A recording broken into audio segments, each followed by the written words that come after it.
जय गुरु जी, जय भोलेनाथ की। आज हम बात करेंगे जब पूजा करते समय आपकी आंखों में आंसू आने लगे, दीपक में फूल बनने लगे, तो आप इस प्रकार से मंत्र जपना शुरू कर दीजिए जिससे करोड़ों गुना फल मिले और आप और अधिक रूप से प्रभु के संपर्क में आए। जानकारी पसंद आए तो वीडियो को लाइक कीजिएगा, चैनल को सब्सक्राइब कीजिएगा और बेल आइकन को प्रेस कर लीजिएगा ताकि आपको नई नई जानकारी मिलती रहे। तो लीजिए, आइए शुरू करते हैं। आप सब अपनी श्रद्धा अनुसार पूजा करते हैं तो आप प्रभु को अपने इष्ट देवी देवता या अपने गुरु के समक्ष उन्हें प्रसन्न करने के लिए नाना प्रकार के उपाय करते हैं। दीपक, धूप, अगरबत्ती जलाते हैं, फल फूल, माला, मिष्ठान आदि अर्पण करते हैं, उनकी आरती पढ़ते हैं। कुछ लोग हनुमान चालीसा, शिव चालीसा, दुर्गा चालीसा भी पढ़ते हैं। तो जब पूजा करते करते बहुत समय हो जाता है, आपकी पूजा की शक्ति, आपकी भक्ति की शक्ति, आपकी आध्यात्मिक ऊर्जा बढ़ जाती है। जब आप सही दिशा में जा रहे होते हैं तो आपके इष्ट, आपके भगवान आपको दीपक के माध्यम से संकेत देते हैं कि दीपक में फूल बनना शुरू हो जाता है। कई बार आप अपने प्रभु की, अपने आराध्य की भक्ति में इतने भाव विभोर हो जाते हैं कि आपकी आंखों में आंसू आ जाते हैं। तो ये सब एक अच्छा संकेत होता है कि आप पर प्रभु की विशेष कृपा हो रही है, आपकी पूजा स्वीकार हो रही है, आपकी प्रार्थना को, आपकी पूजा को भगवान स्वीकार कर रहे हैं और वह संकेत दे रहे हैं कि आपकी भक्ति के मार्ग में आगे बढ़ने का द्वार खुल रहा है। तो ऐसे में आपको अपने आराध्य, जिनको भी आप बहुत मानते हैं, आपके इष्ट हों, आपके गुरु हों, उनके मंत्रों का आप जाप करना शुरू कर दीजिए। भगवान तो आपके दीपक में फूल के माध्यम से संकेत दे रहे हैं कि वे तो आपकी पूजा स्वीकार कर रहे हैं। तो ऐसे में अगर आप साधारण पूजा करते रहेंगे तो ये समय तो ऐसे ही बीत जाएगा। तो ये संकेत है कि आप भगवान से जुड़ चुके हैं, उनकी भक्ति के मार्ग पर आगे बढ़ने के रास्ते बन रहे हैं। आपकी आंखों में अपने प्रभु के प्रति भाव विभोर होकर आंसू आ रहे हैं। तो ऐसे में उनके मंत्रों का जाप कैसे करें कि करोड़ गुना फल मिले। ऐसा नहीं है कि जिनके दीपक में फूल नहीं बनता तो वे लोग मंत्र जाप ना करें। जो भी भगवान की भक्ति करते हैं, मंत्र जाप करते हैं, उन सभी पर प्रभु की कृपा होती है। उनको भी भगवान किसी न किसी रूप में संकेत देते हैं, और चाहे वो स्वप्न के माध्यम से हो या किसी अन्य माध्यम से। बहुत से लोग मंत्र जाप भी करते हैं, पर वो कई बार ऐसा होता है कि बस वे व्यक्ति सिर्फ नियम का पालन करते हैं कि बस जल्दी से इतनी माला का मंत्र जाप कर लो और उठ जाओ। तो मंत्र कैसे जपा जाए कि उसका प्रभाव अनंत गुना हो, उसका प्रभाव, उसकी ऊर्जा, उसकी शक्ति का आपको अनुभव भी हो और वो शीघ्र सिद्ध भी हो। मंत्र आपके किसी भी देवी देवता या गुरु से जुड़ा हुआ हो सकता है। तो जब आप मंत्र जपें तो इस तरह से जपना चाहिए कि आपके सिर से लेकर के पैर तक, यानी सारे के सारे अंगों के अंदर, सभी के सभी चक्रों के अंदर मंत्र की गूंज चली जाए। तो मंत्र आप ऐसे जपें, जो मंत्र आप जप रहे हैं उसी का रूप बन जाए। उसके अंदर ऐसी गहरी डुबकी लगाएं कि मंत्र में और खुद में फर्क ना रहे।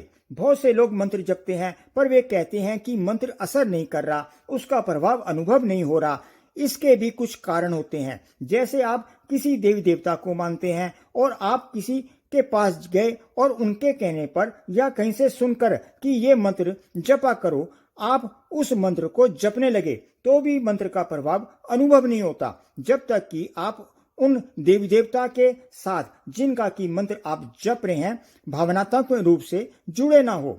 या जन्मपत्री देखने पर भी पता लगा सकते हैं कि आपके पूर्व जन्म के इष्ट कौन हैं, जिनसे आप पूर्व में भी जुड़े थे। जन्मपत्री के पंचमेश या नवमेश के स्वामी ग्रहों के अनुसार आपके इष्ट का पता लगता है। आप जब भी किसी मंत्र का जाप शुरू करें, जैसे आप भगवान भोलेनाथ जी को मानते हैं तो आप उनकी पूजा अर्चना करें, उनके निमित्त धूप दीप जलाया करें, उनके निमित्त भोग प्रसाद भी अर्पण किया करें, और जैसे शिवलिंग को दूध पंचामृत से स्नान कराया करें। मतलब आपने उनकी सेवा भी करनी है। कभी कभी उनके प्रिय बेल पत्र, धतूरा आदि भी अर्पण करें। अगर आप बजरंग बली जी के भक्त हैं तो उनकी पूजा अर्चना के साथ उन्हें कभी कभी चोला भी चढ़ाएं। ऐसे ही माता जी के भक्त हैं तो उनके निमित्त भी चुन्नी और श्रृंगार की वस्तुएं अर्पण करें। और जिनका आप मंत्र जाप कर रहे हैं तो मंत्र शुरू करने से पहले उन देवी देवता का या गुरु मंत्र का जाप कर रहे हैं तो उनका आह्वान जरूर करें। अब दूसरी बात यह है कि आप इस बात का विशेष ध्यान रखें कि जो मंत्र आप जप रहे हैं वो वास्तव में अपने लिए जप रहे हैं। आप किसी अन्य के लिए मंत्र का जाप नहीं कर रहे हैं। किसी से मतलब इसका अर्थ ये है कि जैसे आप भगवान भोलेनाथ का मंत्र ओम नमः शिवाय का जाप कर रहे हैं, तो आप क्या समझते हैं कि भगवान शिव कैलाश में बैठकर आपका मंत्र सुन रहे होंगे?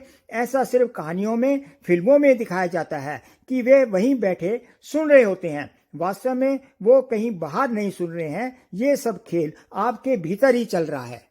तो जब आप मंत्र जपें तो ऐसे जपें कि आपके अंदर ही शिव बैठे हैं, आपके अंदर ही ब्रह्मांड है और ये मंत्र आपके अंदर गूंज रहा है। ओम नमः शिवाय, ओम नमः शिवाय, ओम नमः शिवाय।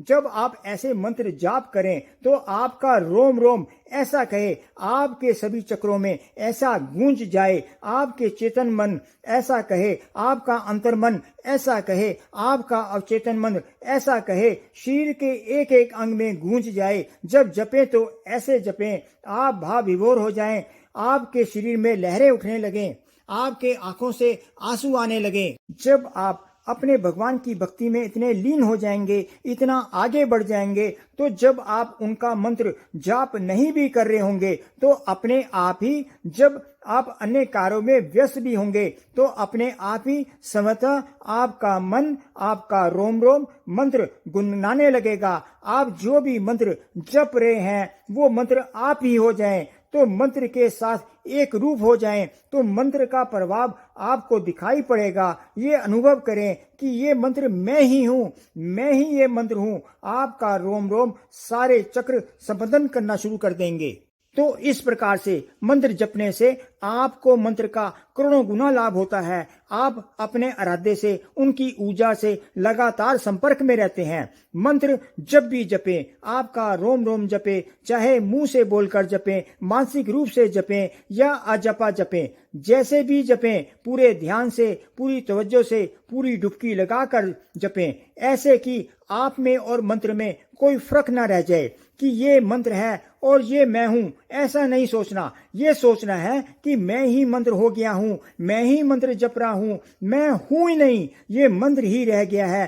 तो इस तरह से जाप करें। जो भी मंत्र करेंगे उसका प्रभाव तुरंत करोड़ों गुना होकर मिलेगा। जब आप फीलिंग के साथ जपेंगे कि आप ही वो मंत्र हैं तो इसका प्रभाव अनंत गुना होगा। आप किसी देवी देवता के लिए मंत्र नहीं जप रहे हैं, मंत्र आप अपने लिए जप रहे हैं। आप अपने हृदय में अपने आराध्य शिव को बिठाकर जाप करें तो उस वक्त आप ही शिव हैं, ऐसा मानिए। ओम नमः शिवाय, ओम नमः शिवाय, ओम नमः शिवाय। तो ऐसा आपके अंदर गूंज जाए। रोम रोम से जपें, भाव से जपें, हृदय से जपें। तो जैसे जैसे आप भगवान की ऊर्जा से, उनकी शक्ति से जुड़ते हैं, आपका मंत्र भी सिद्ध होने लगता है। आपके पूर्व संचित पाप कर्म भी कटने लगते हैं, जलने लगते हैं। जैसे अग्नि का धर्म जलाना होता है, जो भी वस्तु अग्नि के संपर्क में आती है अग्नि उसको जला देती है। उसी प्रकार मंत्रों का, प्रभु के नाम का धर्म है, जो भी इनके संपर्क में आता है उसके पाप कर्म कट जाते हैं। आपकी मनोकामनाएं पूरी होने लगती हैं, आपके जीवन की समस्याएं समझा दूर होने लगती हैं, आपके काम बनने लगते हैं। और सबसे बड़ी बात यह है कि जीवन यात्रा पूरी होने के बाद मोक्ष का द्वार भी आपके लिए खुल जाता है।